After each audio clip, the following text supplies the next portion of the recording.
नमस्कार मित्रों, स्वागत है आपका आपके अपने YouTube चैनल अडाना एजुकेशन पर।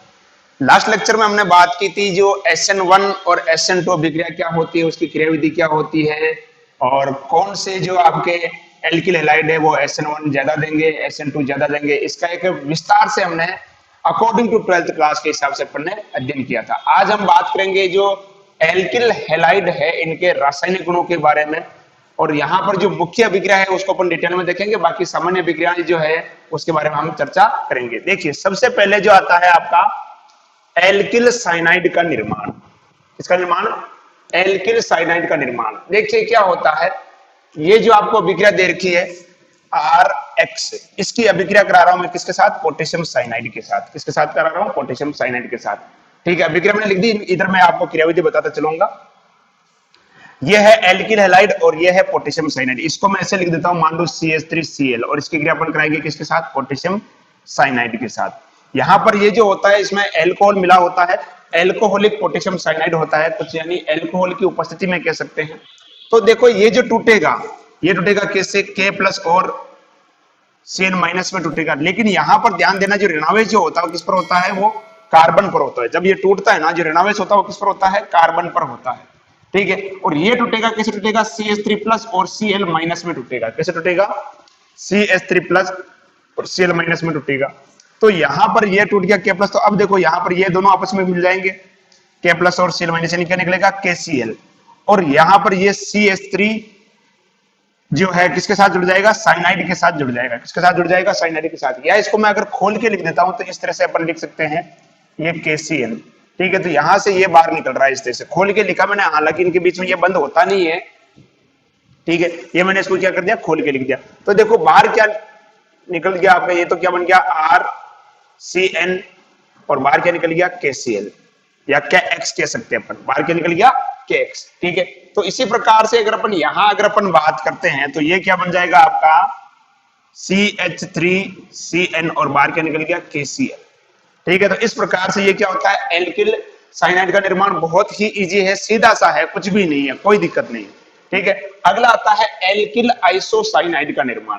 एल्किल आइसोसाइनाइड का निर्माण, देखिए यहां पे लिख रहा हूं मैं, एल्किल आइसोसाइनाइड का निर्माण जो है, इस अभिक्रिया को मैं यहां आपके सामने लिखता हूं। देखिए यह है RX, और इसकी क्रिया यानी एल्किल हैलाइड की क्रिया जो मैं करा रहा हूं सिल्वर साइनाइड के साथ करा रहा हूं, AgCN के साथ। तो ये बनता है RNC। क्या बनता है? RNC, और बाहर क्या निकलता है? AgX बाहर निकल जाता है।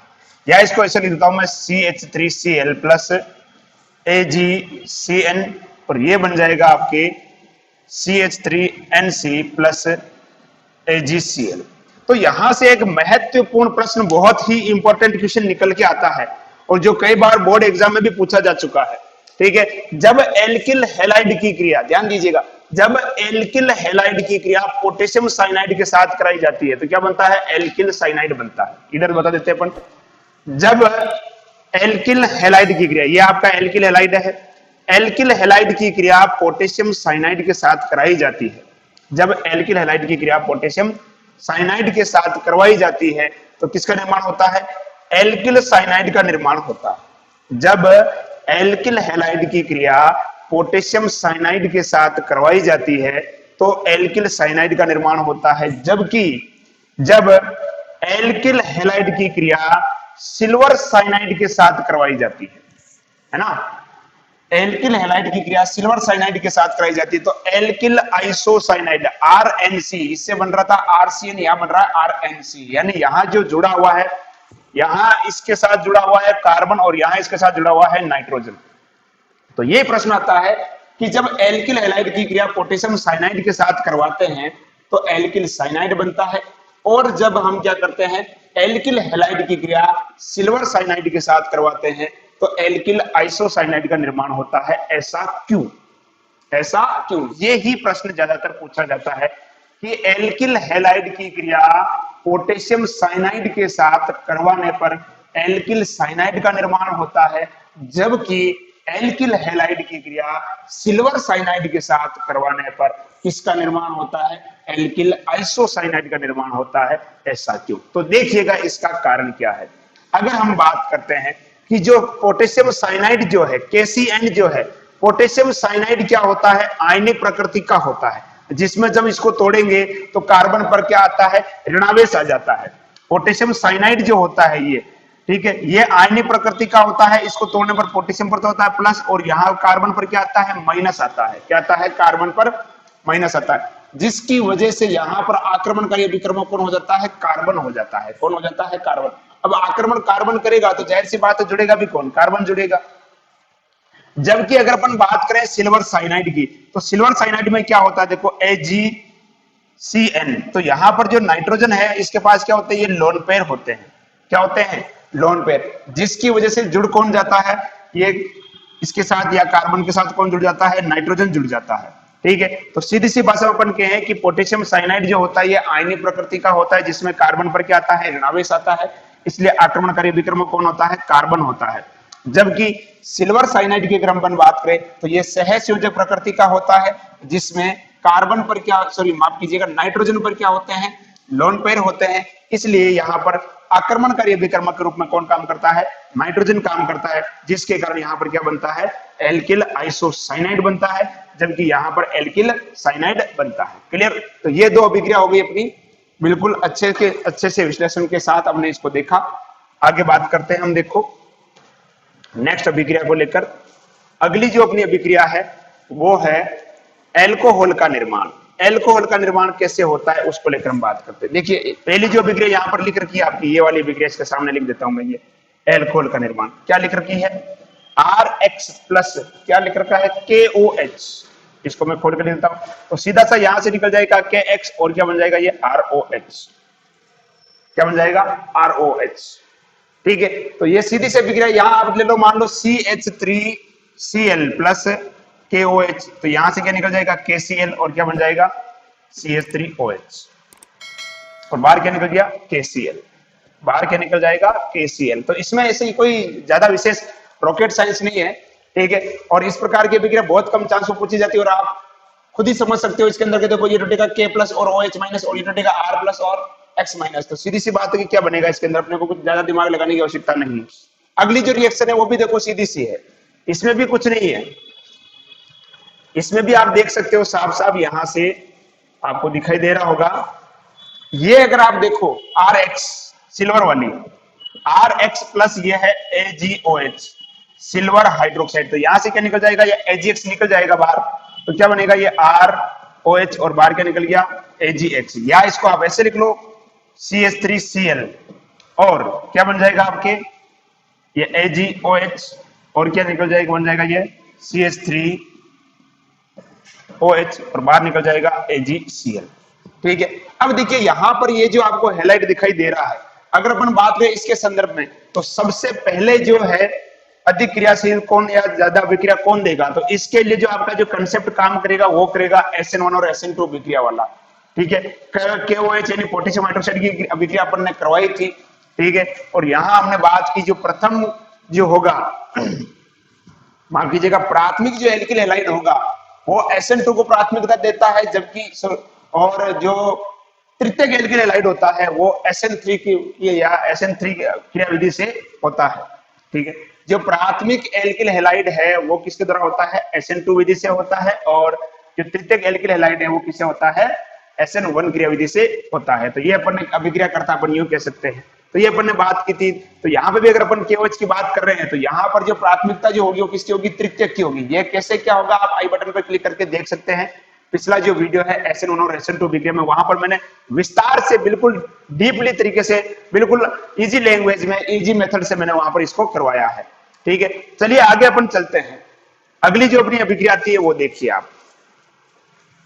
अगली अभिक्रिया आती है अपनी एल्किल नाइट्राइट का निर्माण। किसका निर्माण, एल्किल नाइट्राइट का निर्माण। देखिएगा क्या है यहां पर, जब एल्किल हैलाइड की क्रिया पोटेशियम नाइट्रेट से करवाई जाती है, नाइट्राइट सॉरी, जब एल्किल हैलाइड की क्रिया किससे कराई जाती है, पोटेशियम नाइट्राइट से करवाई जाती है। समझिएगा ध्यान से। ठीक है, तो क्या बनता है, एल्किल नाइट्राइट बनता है। यहां पर लिख रहा हूं मैं RX प्लस, किसकी क्रिया करा रहे हैं अपन, पोटेशियम नाइट्राइट यानी KNO2। तो क्या बन रहा है आपका, RNO2 बन रहा है। क्या बन रहा है, RNO2, और बाहर निकल जाएगा आपका KX। क्या बन जाएगा, क्या निकल जाएगा, KX। दूसरी अभिक्रिया यहां पर नाइट्रो एल्केन का निर्माण। ये अभिक्रिया करा रहा हूं मैं RX प्लस, इसकी क्रिया करा रहा हूं मैं AgNO2 के साथ, और ये बन रहा है RNO2 और प्लस बाहर निकल रहा है इसमें भी AgX। ठीक है, तो यहां मैं कह रहा हूं कि जब पोटेशियम नाइट्राइट की क्रिया किसके साथ कराई जाती है, एल्किल हैलाइड के साथ कराई जाती है, तो बनता है एल्किल नाइट्राइट। ये क्या बना, एल्किल नाइट्राइट बना। क्या बना, एल्किल नाइट्राइट। ठीक है, उसी प्रकार से जब एल्किल हैलाइड की क्रिया सिल्वर नाइट्राइट के साथ कराई जाती है तो क्या बनता है, नाइट्रो एल्केन बनता है। क्या बनता है, नाइट्रो एल्केन। अब आप कहोगे गुरुजी ये कंफ्यूजन वाली स्थिति हो गई, यहां पे भी RNO2 है और यहां पे भी RNO2 है, लेकिन आपने इसको तो एल्किल नाइट्राइट कहा और इसको आपने नाइट्रो एल्केन कहा। तो मेरे प्यारे बच्चों, यहां पर एक बहुत बड़ी कहानी है। अगर अपन अंदर की तरफ देखें, अगर मैं इसको खोल के लिखूं तो ये जो संरचना होती है कुछ इस प्रकार से होता है, ये RONO इस प्रकार से, यानी यहां पर जो कार्बन के साथ जो जुड़ता है, कौन जुड़ता है, ऑक्सीजन जुड़ता है। कौन जुड़ता है, ऑक्सीजन जुड़ता है। जबकि अगर मैं इसको खोल के देखता हूं यहां पर, तो यहां जो होता है ये R इस प्रकार से संरचना होती है, इस तरह से।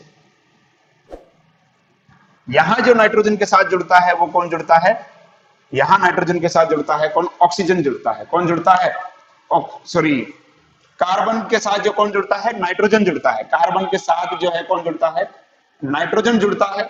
जबकि यहां कार्बन के साथ कौन जुड़ता है, ऑक्सीजन जुड़ता है। इसका कारण भी बिल्कुल सेम इसी प्रकार से होगा जैसा कि अभी अपन ने बात की थी।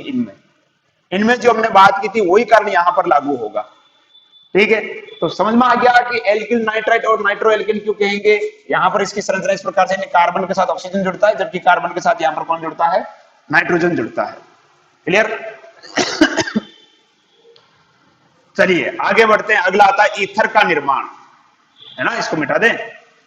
ईथर का निर्माण, अरे तीतर नहीं, ईथर। तीतर तीतर क्या कर रहे हो, ईथर का निर्माण। किसका निर्माण, ईथर का निर्माण देखते हैं। पहली अभिक्रिया जो आपको दे रखी है ईथर का निर्माण, क्या दे रखी है, 2RX प्लस, ये सिल्वर ऑक्साइड और बन रहा है ROR। ईथर क्या होता है, ROR ही तो होता है, और बाहर क्या निकल रहा है, 2AgX। तो इसको देखो मैं खोल के लिख देता हूं, ये RX, आपके पास RX कितने हैं, 2 है। कितने हैं, 2। तो यहां लिख रहा हूं इसकी क्रियाविधि में RX 2, है ना।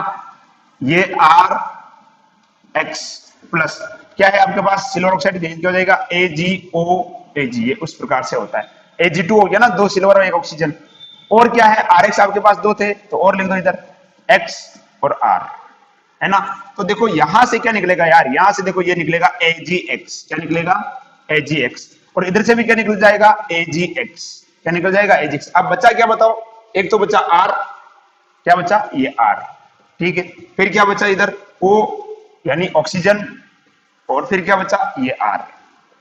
ठीक है, प्लस देखो ये क्या है, AgX यानी सिल्वर हैलाइड, और ये भी क्या है, सिल्वर हैलाइड। कितने हो गए, AgX AgX कितने हो गए, 2। तो यहां लिख देता हूं मैं 2AgX। ठीक है ना। आप चाहो तो इसको ऐसे लिख लो, CH3Cl प्लस AgOAg और प्लस Cl और ये CH3 यानी क्लोरीन। यहां से निकल जाएगा ये AgCl और यहां से भी क्या निकल जाएगा, ये AgCl। तो क्या बन जाएगा आपके, इधर देखो CH3, ये O, CH3 और बाहर क्या निकल गया आपके, 2AgCl, सिल्वर क्लोराइड। ठीक है ना। तो ये सीधी सी अभिक्रिया थी, इसकी बहुत इजी है, इसमें ऐसा कुछ भी नहीं है ना। अगली जो अभिक्रिया आप देख रहे हो ये है सोडियम एथोक्साइड। इसको अपन बोलते हैं सोडियम एथोक्साइड कहते हैं। क्या कहते हैं, सोडियम एथोक्साइड। ठीक है, आप चाहो तो इसका स्क्रीनशॉट ले लो। इसने मैंने थोड़ा नॉर्मल इजी वे में से इसको खोल के लिख दिया, बाकी ज्यादा इसमें ऐसा विशेष कुछ नहीं है।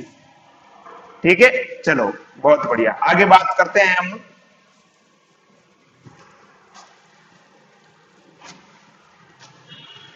आगे अपन बात करते हैं कि जब एल्किल हैलाइड की क्रिया, देखिए ये है एल्किल हैलाइड और ये है सोडियम एथोक्साइड। जब एल्किल हैलाइड की क्रिया सोडियम एथोक्साइड के साथ करवाई जाती है तो भी किसका निर्माण होता है, ईथर का निर्माण होता है। ये भी ROR एक तरह से। जब एल्किल हैलाइड की क्रिया सोडियम एथोक्साइड के साथ करवाई जाती है तो ईथर का निर्माण होता है। इससे अपन बोलते हैं विलियमसन ईथर संश्लेषण। क्या बोलते हैं, विलियमसन ईथर संश्लेषण। तो ये जो अभिक्रिया है अपन आगे वैसे पढ़ेंगे इसको, है ना, इंपॉर्टेंट है ये विलियमसन ईथर संश्लेषण। विलियमसन ईथर संश्लेषण जब एल्किल हैलाइड की क्रिया, देखिए कई बार आता है विलियमसन ईथर संश्लेषण नहीं, ऐसे लिखा आता है ये मान के चलो कि जिन जिन अभिक्रियाओं के नाम है ना, नेम्ड अभिक्रियाएं जो हैं, जिन अभिक्रियाओं के नाम है, जैसे फिडेलक्राफ्ट अभिक्रिया हो गई, डार्जेन अभिक्रिया हो गई, जैसे ये हो गई विलियमसन ईथर संश्लेषण हो गया। तो नाम की जो अभिक्रिया है जितनी भी, देखो अभी ऑर्गेनिक केमिस्ट्री शुरू हुई है, तो आप एक काम कीजिएगा कि एक छोटी सी कॉपी बना लीजिए और उसके अंदर क्या करना है आपको, जितनी भी जो नेम्ड रिएक्शन है ना, जिन जिन अभिक्रियाओं का नाम है ऑर्गेनिक केमिस्ट्री के अंदर, उन अभिक्रियाओं को आप एक कॉपी में लिख लीजिएगा। लगभग अभिक्रिया होगी आपके 60 से 70 के आसपास अभिक्रिया होगी, अगर आप टोटल निचोड़ निकालोगे तो। ठीक है, तो उन अभिक्रियाओं का आप एक क्या कीजिए, कॉपी के अंदर नाम लिख के या फिर उन अभिक्रियाओं को लिख लीजिए, नेम्ड रिएक्शन को, और पढ़ लीजिए। क्योंकि बोर्ड के अंदर ये मान के चलिए कि फिक्स क्वेश्चन आएगा 100%। 4 अभिक्रियाओं के आपको नाम दिए हुए होंगे और उसमें से 2 अभिक्रियाओं को आपके बारे में या 2 अभिक्रियाओं के बारे में आपको लिखना होगा। तो आप अच्छे से इसको कंप्लीट कर लीजिएगा। और पढ़ने के तरीके की अगर अपन बात करें तो बहुत सारे बच्चे मतलब क्या कमेंट करते हैं या व्हाट्सएप पे भी मैसेज आता है कि सर पढ़ाई नहीं हो रही, पढ़ाई कैसे करें, समझ में नहीं आ रहा, कंफ्यूजन है, ये है वो है। ठीक है, कुछ टॉपिक किससे डाउट होता है तो भूल जाते हैं कि किसमें डाउट है। तो एक आप काम कीजिए, एक छोटी कॉपी लीजिए और क्या करना है, जैसे मान लो कि आप फर्स्ट लेसन पढ़ रहे हो, ठोस अवस्था, आपने कॉपी लो, उस पर नाम लिख लो ठोस अवस्था, जब भी आप टॉपिक पढ़ रहे हो। उस ठोस अवस्था में भी, जैसे चैप्टर का नाम हो गया ठोस अवस्था, उस ठोस अवस्था में कौन सा टॉपिक आप पढ़ रहे हो उस टॉपिक का नाम लिख लो पहले उस कॉपी पर, फिर छोड़ दो, फिर आप उस टॉपिक को पढ़ो। पढ़ने के बाद अगर किसी प्रकार का डाउट है तो उस टॉपिक के आगे लिख दो भी आपको ये डाउट है।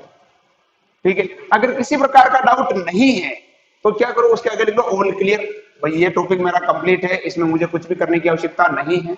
ये सबसे बेस्ट मेथड है, मैं कह रहा हूं सबसे बेस्ट मेथड है पढ़ने का। आपको क्या करना है, जैसे मान लो कि एक छोटी सी कॉपी लेनी है और आप मान लो कि फर्स्ट लेसन पढ़े तो लेसन फर्स्ट हो गया, और लेसन फर्स्ट का नाम क्या हो गया, ठोस अवस्था, सॉलिड स्टेट, ऐसे लिख लिया। ठीक है, अब इसका आप कौन सा टॉपिक पढ़ रहे हो वो लिख लो। जैसे मान लो आप इसके बारे में, रिक्ति के बारे में पढ़ रहे हो, इस चैप्टर के अंदर जो रिक्ति है, ठीक है, रिक्ति के बारे में पढ़ रहे हो, या फिर संकुलन क्षमता के बारे में पढ़ रहे हो, संकुलन क्षमता है ना। ठीक है, तो आपने नाम लिख दिया टॉपिक का रिक्ति के बारे में। ठीक है, संकुलन क्षमता लिख दिया। पहले आप जैसे मान लो रिक्ति पढ़ रहे हो, रिक्ति में किसी प्रकार की आपको कोई समस्या नहीं है, बिल्कुल कंप्लीट समझ में आ गया, बिल्कुल कंप्लीट समझ में आ गया आपको। ठीक है, तो इसके आगे लिख लो भाई ऑल क्लियर है, भाई इसके अंदर सारा मैटर मेरा क्लियर है, इसमें मुझे किसी प्रकार का डाउट नहीं है। चैप्टर को ऐसे पढ़ाई करके सिस्टम बना के चलो, बहुत इजी लगेगी केमिस्ट्री। फिर आप आते हो, मान लो संकुलन क्षमता, आपने इसको पढ़ना शुरू किया और आप इसको पढ़ रहे थे और आप में कोई डाउट आ गया, मान लो कि डाउट आ गया कि जो एफसीसी है, भाई देवे एफसीसी में परमाणु की संख्या कहते हैं अपन 4 होती है, कितनी होती है, 4 होती है। तो आपको समझ में नहीं आएगी एफसीसी के अंदर 4 कैसे होती थी, यहाँ पर लिख लो एफसीसी में परमाणु की संख्या 4 क्यों होती है, एफसीसी में परमाणु की संख्या 4 क्यों होती है। ठीक है, तो ये आपका क्या हो गया, डाउट हो गया, क्या हो गया, डाउट हो गया। फिर आप टीचर से पूछ लो, आप टीचर से पूछ लो, ये कॉपी आपके पास नहीं, एक डाउट की लिस्ट हो जाएगी आपके पास, भाई ये टॉपिक मेरा क्लियर है, इसमें मुझे कोई समस्या नहीं है। संकुलन क्षमता वाला टॉपिक, इसका अगर जो जो डाउट है आप लिख लो, ये मुझे डाउट है, फिर आप टीचर से जाके पूछो, जो भी आपके अध्यापक है, जो भी, जैसे मान लो सरकार ने भी मार्गदर्शन की परमिशन दे रही है, तो आप विद्यालय में जा सकते हो, आपके घर वालों की परमिशन से जा सकते हो भाई विद्यालय के अंदर, है ना। तो वहां जाके आप अध्यापक से पूछ लो। ठीक है, बड़ी स्कूलें नहीं चल रही है, आपको कहीं से भी जहां पे भी मैटर मिल रहा है, जैसे ये चैनल है और भी बहुत सारे चैनल है, जहां पे भी आपको मैटर मिल रहा है कहीं से भी लो यार, लेकिन पढ़ो, पढ़ाई करते रहो, है ना। ठीक है, तो इस प्रकार से आप एक शेड्यूल बना लो, सबसे बेस्ट तरीका यही है आपका। तो उसमें क्या कि डाउट आपके क्लियर होते जाएंगे, टॉपिक वाइज चैप्टर धीरे धीरे क्या हो जाएगा, क्लियर हो जाएगा। और दूसरी बात, पढ़ने का तरीका क्या अपनाना है आपको, देखिएगा, क्योंकि मेरे पास एक है कि बहुत ज्यादा मैसेज आ रहे हैं इसको लेकर, इसलिए मैंने सोचा थोड़ी बात कर लेते हैं इसके ऊपर। पढ़ने का जो तरीका है ना वो बनाओ आप 5x2। ठीक है, अब कहोगे गुरुजी ये क्या है 5x2 वाला सिस्टम, मेरे को समझ में नहीं आया। इसका मतलब है बेटा कि सप्ताह में 7 दिन होते हैं, सप्ताह में 7 दिन होते हैं, उसमें से 5 दिन तो आपको पढ़ाई करनी है। सप्ताह में 7 दिन होते हैं, उनमें से 5 दिन तो आपको पढ़ाई करनी है, और लास्ट के 2 दिन सप्ताह के आपको क्या करना है, 5 दिन के अंदर जो भी पढ़ा है उसको रिवाइज करना है। लास्ट के जो 2 दिन होते हैं उसमें आपको क्या करना है, रिवाइज करना है। क्या करना है, रिवाइज करना है। ठीक है, तो ये तरीका अपना लो, तो इसमें आपका क्या हो जाएगा, देखो इस तरह से अगर आप देखोगे, या महीने की अगर अपन बात करें तो उसको 25x5 के अंदर कन्वर्ट कर लो। ठीक है, महीने पे अगर करना हो तो महीने भर में जो पढ़ा 25 दिन तक, उसको लास्ट के महीने के 5 दिन आपको क्या कर लो, उसको रिवाइज कर लो एक बार अच्छे से। क्योंकि जब तक आप रिवाइज नहीं करोगे ना, तब तक साइंस के अंदर काम नहीं चलेगा। रिवाइज बहुत जरूरी है। अगर एक रोटी है, रोटी क्यों जलती है, क्योंकि इसको पलटा नहीं जाता है। अगर रोटी को पलटोगे नहीं तो वो जल जाएगी। अगर एक पेड़ की पत्ती अगर टूटकर नीचे गिरती है, अगर वो एक ही तल पर पड़ी रहेगी तो सड़ जाएगी, वो सड़ जाएगी। ठीक है, रोटी क्यों जलती है, पत्ती क्यों सड़ती है, क्योंकि उनको पलटा नहीं जाता। और पढ़ाई क्यों भूली जाती है, क्योंकि इसको रिवाइज नहीं किया जाता। रिवाइज करना बहुत जरूरी है, क्योंकि हमारी सीखने की जो स्पीड है, मान लो अगर 80 की है, 80 किलोमीटर प्रति घंटे की रफ्तार से, अगर ऐसा कुछ मापन तो नहीं है, लेकिन अगर अपन माने सीखने की अगर 80 है तो भूलने की 180 है। भूलते अपन दुगनी तिगनी गति से अपन भूलते हैं। ठीक है, तो इस तरह से ज्यादा मैं इसमें टाइम वेस्ट नहीं करना चाहूंगा। कभी समय मिलेगा तो इसका एक अलग से पढ़ाई का शेड्यूल कैसे क्या हो, किस प्रकार से पढ़ाई करनी चाहिए, कैसे अपने को टाइम टेबल के हिसाब से करना चाहिए या नहीं करना चाहिए, उसको अपन डिटेल में बात करेंगे कभी भी जब वक्त मिलेगा तो, है ना। ठीक है, तो इसको अपन आगे बढ़ाते हैं इस लेक्चर को।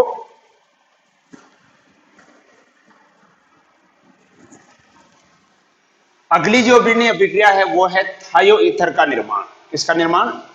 थायो ईथर का निर्माण।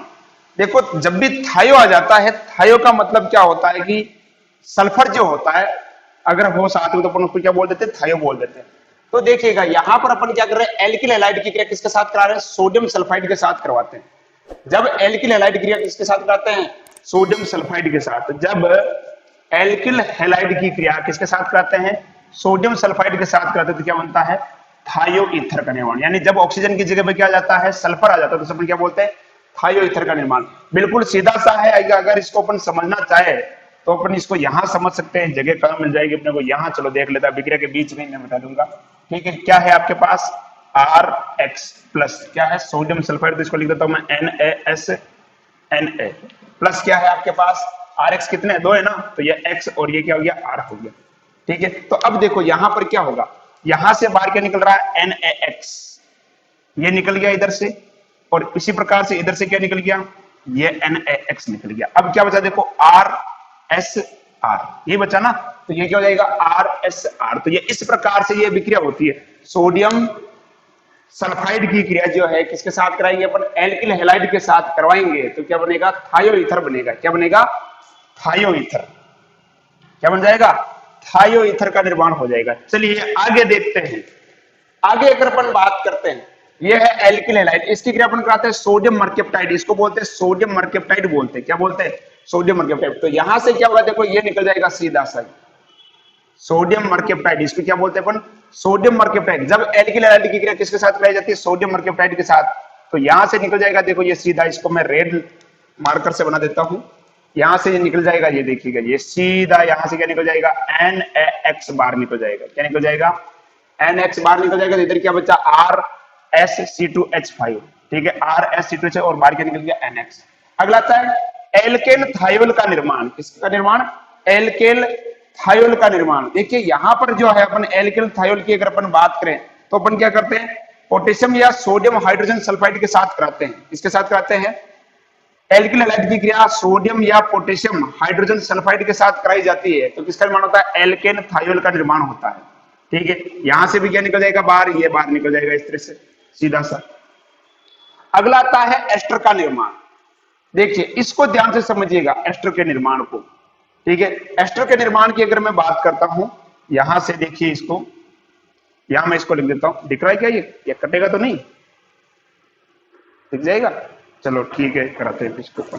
देखिए आपके पास क्या है? ये है RX। थोड़ी ऊपर लाइन खींच देता हूं इसकी, मैं रेड मार्कर से लिखता हूं। देखिए इसको, ये है आपके पास RX। इसको है ना समझना ध्यान से क्या होता है, इसको मैं थोड़ा समझने के लिए यूं लिख देता हूं मैं। ये क्या है आपका? Ag। क्या है? Ag। और ये होता है इस तरह से कुछ, C डबल बॉन्ड O और ये R। इसको मैंने इस तरह से लिख दिया, देखो RCOO। तो ये क्या हो जाएगा? RCOO। और ये क्या है? Ag। ठीक है, और यहां से क्या निकल जाएगा आपका? AgX क्या हो जाएगा? बाहर निकल जाएगा। क्या निकल जाएगा? AgX बाहर निकल जाएगा। अब बच्चा क्या? देखो आपके पास बच्चा क्या? R ये है ही है, और ये क्या हो गया? O, फिर क्या है?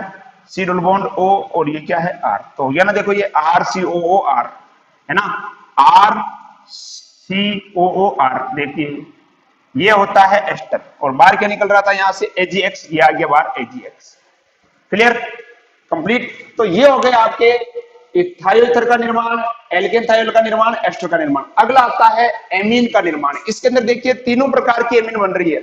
प्राथमिक एमीन भी बन रही है, द्वितीयक एमीन भी बन रही है, तृतीयक एमीन भी बन रही है और चतुष्क अमोनियम लवण भी बन रहा है। क्या बन रहा है? चतुष्क अमोनियम लवण भी यहाँ पर बन रहा है। तो देखिए ये बहुत इजी और बहुत ही महत्वपूर्ण है। ठीक है, मुझे नहीं लगता कि आपको इसका स्क्रीनशॉट लेने की आवश्यकता है, फिर भी ले लो भाई, अपना आराम से लो, कोई दिक्कत ना। ठीक है, चलो इसको मैं मिटा देता हूं। अब अगला अपना जो आता है एमीन का निर्माण, इसको अपन देखते हैं ध्यान से एमीन के निर्माण को कि भी कैसे क्या होता है।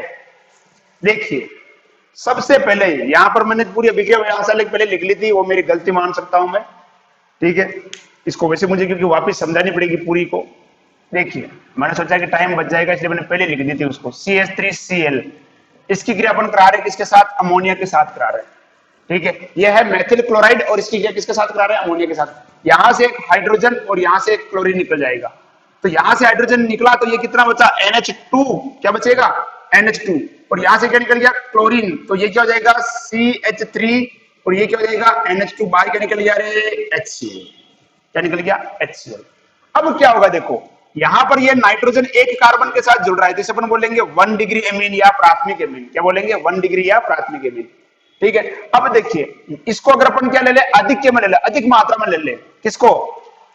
मेथिल क्लोराइड को अधिक मात्रा में ले ले तो ये क्या करेगा? ऐसा हाइड्रोजन निकालते ही जाएगा, निकालते ही जाएगा। देखिए कैसे होगा, देखिए अगला देखिए क्या बना आपका? CH3NH2। इसके साथ फिर से क्रिया कौन करेगा? Methyl chloride, CH3Cl। फिर से देखिए क्या होगा, यहां से क्लोरीन और यहां से नाइट्रोजन, यहां से क्लोरीन यहां से नाइट्रोजन। तो क्या निकल जाएगा? देखो ये CH3, यहां से नाइट्रोजन निकल गया, सॉरी हाइड्रोजन निकल गया, नाइट्रोजन है हाइड्रोजन। तो हाइड्रोजन 2 थे, अब कितना बचेगा? 1 CH। और क्या हो जाएगा? ये CH3 और बाहर क्या निकला? यहां से हाइड्रोजन और यहां से Cl, यानी क्या निकल गया? HCl फिर से बाहर निकल गया। अब देखिएगा यहां पर ये नाइट्रोजन 2 कार्बन से जुड़ा हुआ, तो ये हो जाएगा 2 डिग्री। अब आप कहोगे सर हाइड्रोजन जुड़ा हुआ, या हाइड्रोजन ऐसे जुड़ा रहता है इसके ऊपर? यहां नहीं रहता, ये हाइड्रोजन जो है ना ये ऐसे रहता है यहाँ पर। ठीक है, यहां नहीं होता, ये ऐसे जुड़ा हुआ नाइट्रोजन ही है। तो नाइट्रोजन 2 कार्बन से तो 2 डिग्री एमीन हो गया। अब फिर से क्रिया करेगा यहां पर, ये क्या हो जाएगा? CH3NH और कौन क्रिया करेगा? CH3Cl। जब तक हाइड्रोजन है तब तक पीछा छोड़ेगा नहीं, छोड़ेगा नहीं, हम तेरे को छोड़ेगा नहीं, लेके छोड़ेगा। ठीक है, तो यहां से हाइड्रोजन और यहां से फिर से क्लोरीन, बाहर क्या निकला? HCl। अब इधर क्या बचा? इधर है ये CH3 और क्या? ये नाइट्रोजन और क्या? ये CH3। अब क्या हुआ? यहां पर ये CH3 यहां लग गया इसके नीचे। अब बताओ नाइट्रोजन कितने कार्बन से जुड़ा है रे? आप कहोगे गुरुजी 3 कार्बन से जुड़ा हुआ है। तो मैं कह दूंगा ये 3 डिग्री एमीन है। फिर भी पीछा नहीं छोड़ेगा यहां पर, क्योंकि इसके पास क्या है? Lone pair. अब भी नाइट्रोजन के पास क्या है? Lone pair. लूट के छोड़ेंगे तो क्या हो जाएगा? CH3N, CH3 और इसके पास ये क्या है? Lone pair. ठीक है, ये है CH3Cl। यहां क्या होगा? ठीक उसी प्रकार से इलेक्ट्रॉन कौन ले जाएगा? क्लोरीन। तो इस पर क्या जाएगा? धनावेश। ये धनावेश के साथ इसके साथ जुड़ जाएगा। तो ये नाइट्रोजन क्या करेगा? इस मेथिल को क्या कर देगा? इस मेथिल को क्या कर देगा? अपने लोन पेयर दान कर देगा। तो नाइट्रोजन पर क्या आ जाएगा? धनावेश आ जाएगा। नाइट्रोजन पर क्या आ जाएगा? धनावेश। अब ये मेथिल समूह कितने हो गए? 1 2 3 4। ठीक है, तो यहां इसको मैं ऐसे लिख देता हूं, CH3, ये नाइट्रोजन पर क्या है? Plus CH3 CH3 CH3। अब क्लोरीन तेरा क्या होगा? कालिया। तो अब ये क्या करेगा? इस पर ऋणावेश है और इस पर धनावेश है, तो ये क्या करेगा? यहां पर बस रहेगा, क्योंकि इस पर धनावेश इस पर ऋणावेश है, या इसकी पूरी संरचना में आप धनावेश लिख सकते हो। तो ये धनावेश तो ये ऋणावेश को क्या करेगा? आकर्षित करेगा। तो ये हो गया लास्ट में चतुष्क अमोनियम लवण। क्या हो गया? चतुष्क अमोनियम लवण। तुम चाहो तो इसको शॉर्ट में भी लिख सकते हो। देखो मेथिल समूह कितने हैं? 4 है, तो मैं इसको ऐसे लिखता हूं CH3, ये 4, फिर है नाइट्रोजन, नाइट्रोजन पर क्या है? प्लस, फिर क्या है? Cl minus. ये भी क्या है? चतुष्क अमोनियम लवण। इसको भी आप इस तरह से भी लिख सकते हो, है ना? बहुत ही इजी है, बहुत ही इजी। क्लियर? तो आप चाहो तो इसका भी स्क्रीनशॉट ले सकते हो, या आपकी मर्जी है। ठीक है, अगली जो अभिक्रिया आती है अपनी very very very very important, इसको मैं कहूंगा बहुत ही महत्वपूर्ण अभिक्रिया उसको मानी जा सकती है। चलो इसको मिटा दें। चलो अगला देखिए। अब अगली अपन बात करते हैं फ्रीडल क्राफ्ट अभिक्रिया। अगली जो अपनी अभिक्रिया है फ्रीडल क्राफ्ट अभिक्रिया, उसमें भी अपन बात करेंगे फ्रीडल क्राफ्ट एल्किलीकरण। आपने 11th के अंदर पढ़ा होगा फ्रीडल क्राफ्ट अभिक्रिया जो है वो दो प्रकार की होती है। एक तो होती है फ्रीडल क्राफ्ट एल्किलीकरण और एक होती है फ्रीडल क्राफ्ट एसिटिलीकरण। यानी जब अपन बेंजीन की क्रिया निर्जल एल्यूमिनियम क्लोराइड की उपस्थिति में एल्किल हैलाइड के साथ कराते हैं तो उसे अपन बोलते हैं फ्रीडल क्राफ्ट एल्किलीकरण। और जब हम बेंजीन की क्रिया जो है निर्जल एल्यूमिनियम क्लोराइड के साथ निर्जल एल्यूमिनियम क्लोराइड की उपस्थिति में एसिटिल क्लोराइड के साथ कराते हैं तो उसे अपन क्या बोलते हैं, फ्रीडल क्राफ्ट एसिटिलीकरण कहते हैं।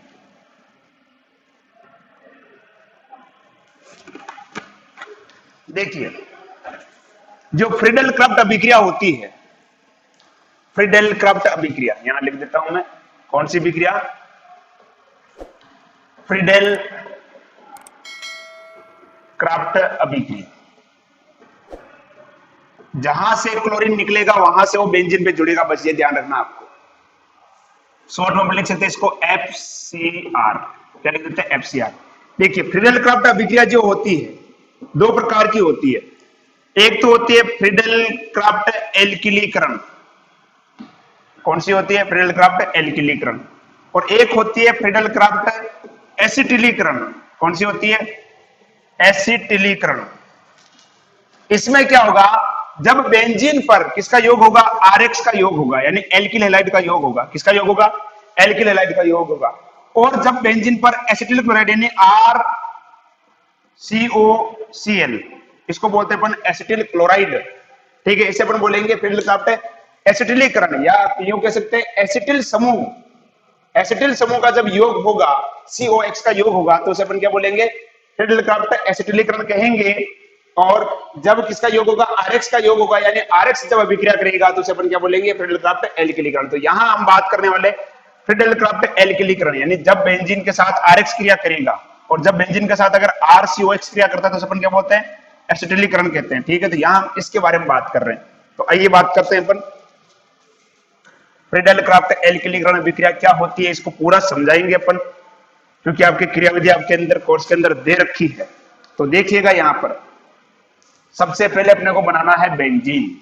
क्या बनाना है, बेंजीन बनाना है। इस तरह से ये बेंजीन, इसकी क्रिया अपन करा रहे हैं किसके साथ, CH3Cl के साथ करवा रहे हैं। किसके साथ करवा रहे हैं, CH3Cl के साथ। किसकी उपस्थिति में करवाएंगे, निर्जल एल्यूमिनियम क्लोराइड की उपस्थिति में।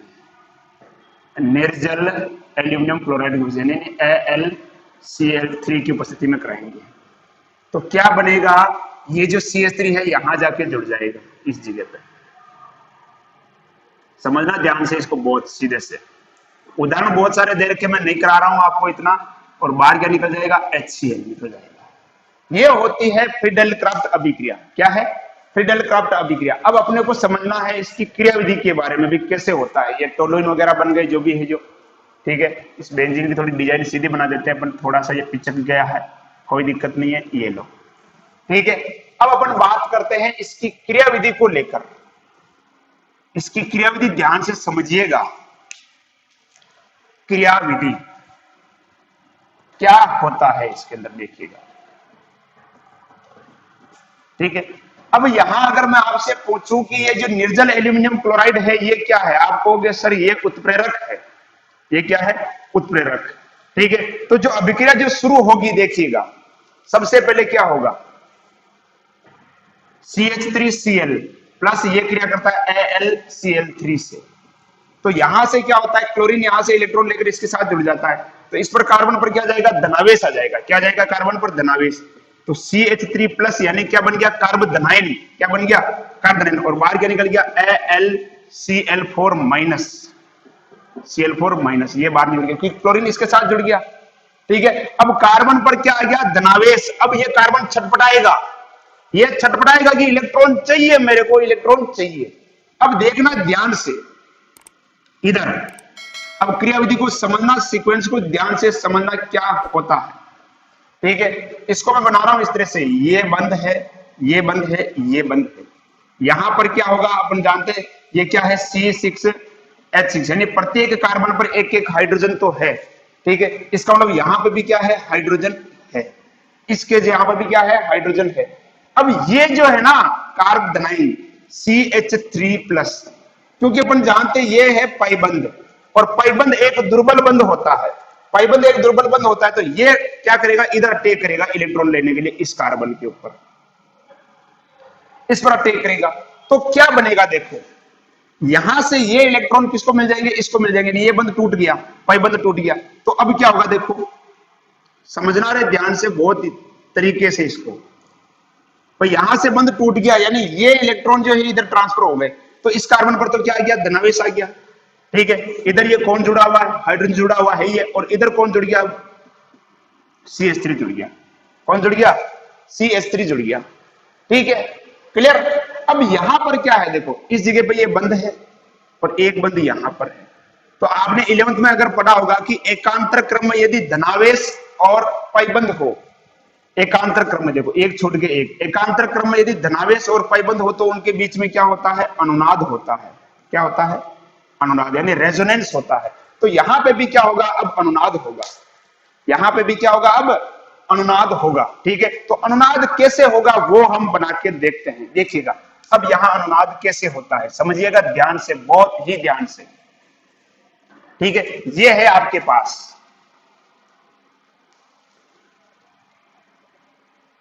इधर कौन जुड़ा हुआ है, हाइड्रोजन, और इधर कौन जुड़ा हुआ है, CH3, और यहां पर प्लस है, और ये इधर इस तरह से। अब क्या होगा कि ये जो बंद के इलेक्ट्रॉन है ये कहां आएंगे, इधर आएंगे, इस जगह पे, है ना, यहां पे आएंगे। तो इस पर क्या आ जाएगा बताओ, धनावेश आ जाएगा, इस पर क्या आ जाएगा, धनावेश। तो अगली कंडीशन क्या होगी देखो, अगली जो कंडीशन होगी उसको समझना। ये बंद तो आ गया यहां पर, और यहां पर क्या आ गया, धनावेश, क्योंकि यहां से दूर हो गया ना। इधर क्या हो जाएगा, ये H, और इधर क्या है, ये CH3 जो चल ही रहा है अपना। ठीक है, अब क्या होगा, यहां का जो ये जो बंद है ना, ये वाला बंद, ये वाला बंद, इसके इलेक्ट्रॉन आएंगे यहां पर। ठीक है, तो अगली कंडीशन क्या होगी देखो, अगली कंडीशन कुछ इस प्रकार से होगी, यहां पर क्या जुड़ा हुआ है, ये हाइड्रोजन जुड़ा हुआ है, इधर कौन जुड़ा हुआ है, ये मेथिल समूह जुड़ा हुआ है CH3। ठीक है, ये बंद कहां पर आ गया, यहां पर आ गया, और ये बंद यहां पर है ये, और यहां पर क्या आ गया, धनावेश आ गया।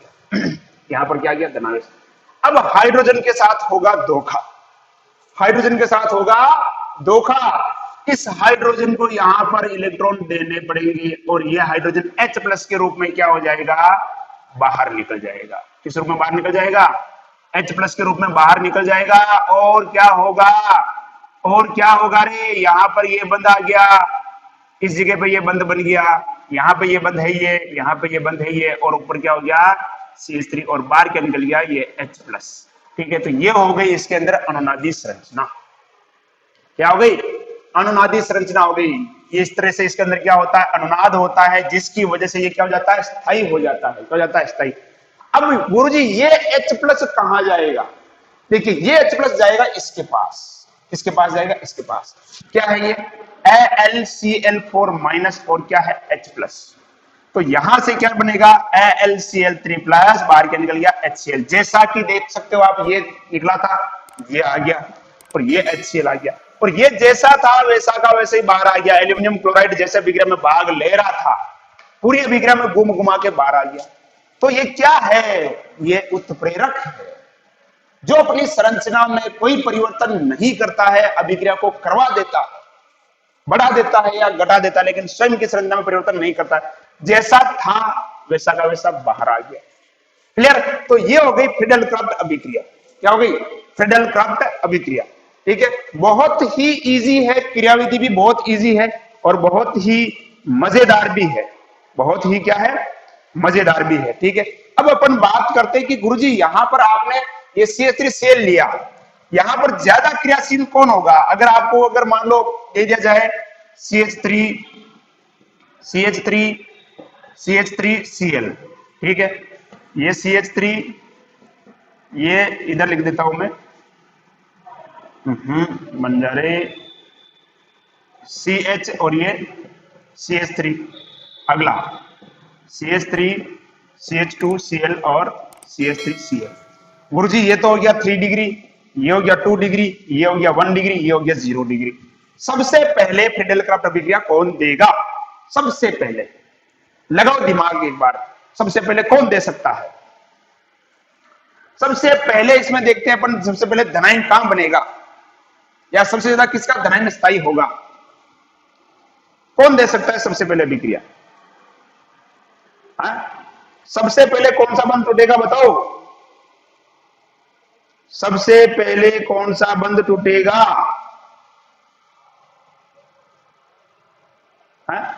सबसे पहले बंध टूटेगा ये वाला। क्यों टूटेगा? क्योंकि इसके टूटने के बाद जो कार्बन बनेगा 3 डिग्री बनेगा, इसके टूटने के बाद कार्बन बनेगा 2 डिग्री बनेगा, और इसके टूटने के बाद कार्बन बनेगा 1 डिग्री, और इसके टूटने के बाद 0 डिग्री। ठीक है। एक तो कारण क्या होता है कि यहां पर देखो ये जो CH3 समूह है, ये इलेक्ट्रॉन को किस तरफ धकेलते हैं? कार्बन की तरफ धकेलते हैं। किस तरफ धकेलते हैं? यहां पर जो CH3 समूह है ये क्या दर्शाते हैं? प्लस आई प्रभाव दर्शाते हैं, धनात्मक इंडक्टिव इफेक्ट दिखाते हैं, दर्शाते हैं। तो ये इलेक्ट्रॉन को कार्बन की तरफ धकेलते हैं, जिसकी वजह से क्या होता है? कार्बन पर इलेक्ट्रॉन का घनत्व बढ़ जाता है। जिसकी वजह से कार्बन पर क्या होता है? इलेक्ट्रॉन का घनत्व बढ़ जाता है। कार्बन इलेक्ट्रॉन को कहता है कि, कार्बन क्या करता है? क्लोरीन को कहता है कि मेरे पास इलेक्ट्रॉन बहुत आ रहे, तू निकल जा, बोले कोई दिक्कत ना है, तू निकल जा, कोई दिक्कत नहीं है, मेरे पास खूब इलेक्ट्रॉन आ रहे हैं। ठीक है। इसको फीलिंग आती है क्योंकि इधर से ये इलेक्ट्रॉन दे रहा है, इधर से ये दे रहा है, इधर से ये दे रहा है, और इसलिए यहां कार्बन पर क्या होता है? इलेक्ट्रॉन का घनत्व तो बढ़ता है, इसलिए ये बंध जल्दी से टूट जाता है। यहां इलेक्ट्रॉन देने वाले 2 ही समूह हैं, घनत्व कम होगा, और यहां तो एक ही है। तो बंध टूटने का एक कारण तो ये है कि यहां पर कार्बन पर इलेक्ट्रॉन का घनत्व बढ़ जाता है। टूटने के बाद जो कार्बन बनता है ये 3 डिग्री, ये ज्यादा स्थायी होता है। इसलिए आपकी किताब के अंदर यहां जो उदाहरण दे रखा था वो 3 डिग्री का दे रखा था, लेकिन वो फिर क्या झाल जैसा बन जाता है, आपके भी थोड़ा दिमाग में कंफ्यूजन हो जाता है, इसलिए मैंने इसको ले लिया। कोई दिक्कत नहीं है, आप 3 डिग्री लगा सकते हो, उसमें कोई दिक्कत नहीं है। 3 डिग्री लगाओगे तो जैसे मान लो कि ये क्लोरीन निकल जाएगा, यहां से निकल जाएगा।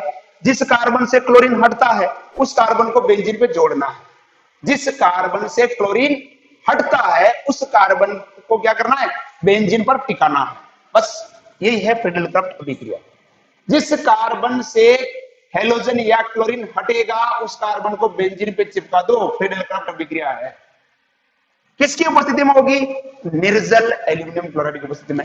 इस निर्जल एल्यूमिनियम क्लोराइड का उपयोग क्या है ये आप देख चुके हो, ये क्रियाविधि आपके सामने लिखी हुई है, बहुत ही इजी। क्लियर? तो ये हो गई आपके नाभिक स्नेही प्रतिस्थापन अभिक्रियाएं कंप्लीट, और अगली क्लास में हम बात करेंगे विलोपन अभिक्रियाओं के बारे में, जो कि वो भी बहुत ही इजी है। उसमें भी अपन बहुत सारी नेम्ड रिएक्शन देखेंगे।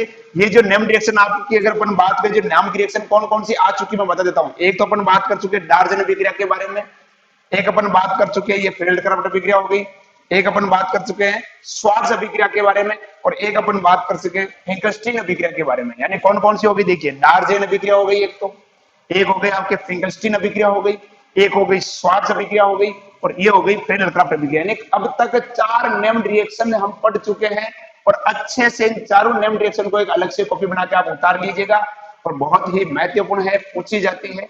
तब तक पढ़ाई करते रहें और सुरक्षित रहें। और यदि हाँ वही बात, ये कक्षाएं अगर आपको पसंद आ रही है तो वीडियो को लाइक कीजिए, कमेंट कीजिए, अपने दोस्तों के साथ शेयर कीजिए, और यदि आप चैनल पर नए हैं तो चैनल को सब्सक्राइब जरूर कर दीजिएगा यार। क्लियर? क्योंकि फायदा आपका ही है, वीडियो आपको मिलते रहेंगे। बेल आइकन दबा दीजिएगा, जब भी वीडियो आएगा आपके पास नोटिफिकेशन आएगा, क्लिक करके पढ़ाई करनी है, बिल्कुल निःशुल्क मिल रहा है, फायदा लो, जियो का नेट भी सस्ता है। क्लियर? तो इतनी सब बातों के बाद आज की क्लास में इतना ही, विदा लेते हैं, धन्यवाद।